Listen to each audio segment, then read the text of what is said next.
रचना, हमारा बेटा हुआ है, माँ कितनी खुश है ना। हाँ लकी जी, बस जेठानी जी का भी बच्चा हो जाता तो हमारा परिवार पूरा हो जाता। देवर जी, ये रिपोर्ट रख दीजिए संभाल कर, मैं थोड़ा रेस्ट कर लेती हूँ। जी भाभी जी। माँ ये लो मिठाई खाओ, पड़ोस वाली को लड़का हुआ है। ठीक है बेटा, फ्रिज में रख दिया। अब मैं भी बहुत जल्द उनको मिठाई खिलाने वाली हूँ क्योंकि मेरी बहू को पोता होने वाला है।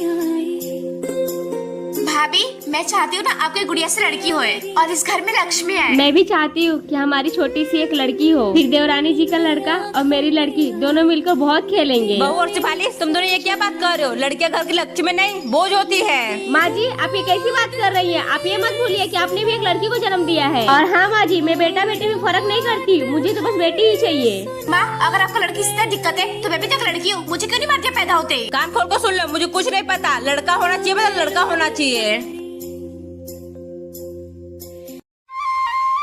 हेलो डॉक्टर, आप जल्दी आ जाइए, मुझे बहुत दर्द हो रहा है। बहू, अरे मम्मी जी आप।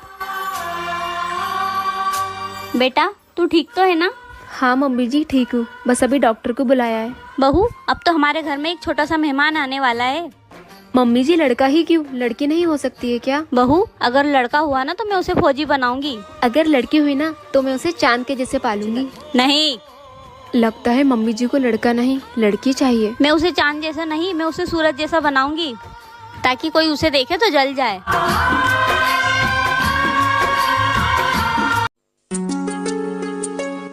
बहू, मैं अपनी बहन के घर जा रही हूँ बेटा, तुम्हारे पास कोई अच्छी साड़ी हो तो निकाल दो, मैं वही पहनकर चली जाऊंगी। जी माँ जी, अभी लाई। मेरे पास तो सारी पहनी हुई साड़ी है, मैं माँ जी को अपनी पहनी हुई साड़ी नहीं दे सकती। एक काम करती हूँ, मायके से जो साड़ी मुझे मिला है ना वो दे देती हूँ। माँ जी ये लीजिए साड़ी। लेकिन बहू, ये तो नई साड़ी लग रही है बेटा। हाँ माँ जी, आप अपनी बहन के घर पे जा रही हैं तो मैं आपको पुरानी साड़ी थोड़ी दूंगी। धीरे धीरे रंग सजा के तूने कर दिए। जेठानी जी। हाँ देवरानी जी। जेठानी जी, वो मैं आपसे ये पूछने आई थी कि इनके फोन में बार बार किसी का कॉल आ रहा है, किसी का मैसेज आ रहा है, तो क्या आप मुझे पढ़कर बता देंगे इसमें क्या लिखा है? आपके देवर जी नहाने गए हैं। पर क्यों देवरानी जी, तुम्हें मैसेज पढ़ना नहीं आता है? नहीं जेठानी जी, मुझे अंग्रेजी पढ़ना नहीं आता है। कोई बात नहीं, मैं तुम्हें पढ़कर सुना देती हूँ। ठीक है जेठानी जी। अरे देवर जी तो देवरानी जी को धोखा दे रहे हैं, अगर ये बात देवरानी जी को पता चली तो उन्हें बहुत बुरा लगेगा। क्या हुआ जेठानी जी, बताइए ना क्या लिखा है इसमें। कुछ नहीं देवरानी जी, वो देवर जी के ऑफिस से कुछ इम्पोर्टेंट मैसेज था, बस और कुछ नहीं। अच्छा जेठानी जी, मुझे थोड़ा सा काम है, मैं जाती हूँ।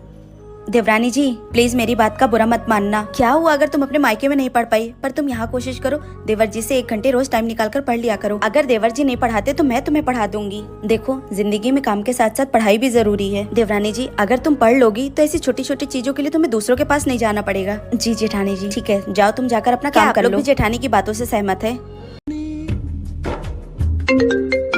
जी भाभी बोलिए ना। शाम को घर पे पार्टी है तो टाइम से आ जाना। जी भाभी, मैं इनको बोल दूंगी, हम लोग टाइम पे आ जाएंगे। और हाँ, वही पुरानी साड़ी मत पहन के आ जाना गरीबों की तरह, कोई अच्छा सा साड़ी पहन के आना। चलो रखती हूँ। जी भाभी। रात में जब एक छोटा सा नन्हा सा ये देखो फिर से वही फटी टी शर्ट पहन लिए। आप अपने लिए नई टी शर्ट ले लो ना। अरे तो कौन सा बाहर वाले दिखने आ रहे हैं, घर पे ही तो हूँ। फिर भी फटी टी शर्ट क्यों पहनना है? तुम भी तो 4 साल से बस वही साड़ी पहन रही हो। मुझे नई साड़ियों का शौक नहीं है, मेरे पास जितना है मैं उतने में ही खुश हूँ। तुम्हारे इसी समझदारी की वजह से मेरी कम सैलरी में भी बहुत खुश है। अच्छा मैं बताने आई थी कि भाभी के घर में पार्टी है। हाँ मैंने वो सुना था। ठीक है। रात आती, ये देखो मैंने तुम्हारे लिए क्या लाया है। रात में जब एक इतनी प्यारी साड़ी किस लिए?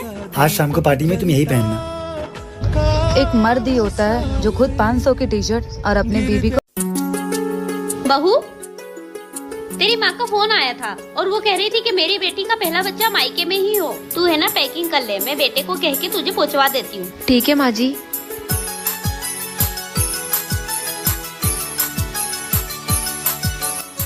हेलो माँ, मैं मायके नहीं आऊंगी। क्यों बेटा?